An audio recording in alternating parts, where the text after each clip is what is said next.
أنا جاي سلمي.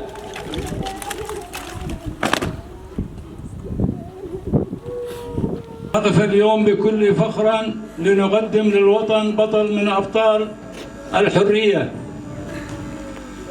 الذي لبوا النداء للوطن حيثما استغاث بهم في المرة الأولى، وكان الشهيد من الرفاق في دار الجرحى، وكان الشهيد الحي عايش وهو كالميت بسبب طغيانهم. نتقدم بأحر التعازي والحزن العميق لذوي الشهيد باسم، والذي اقتالته يد الغدر والخيانة منذ أيام في منطقة الحدادية. هذه اليد الغادرة لطالما تجردت من الأخلاق وتقاليد الحروب. اسمه النسبة باسم حسين، اسم الأم جميلة، اسم الأب فرحان. مكان وتاريخ الولادة الحدادية 1989. مكان وتاريخ الانتساب الكسرة 2017. مكان وتاريخ الاستشهاد شدادي 26/6/2020.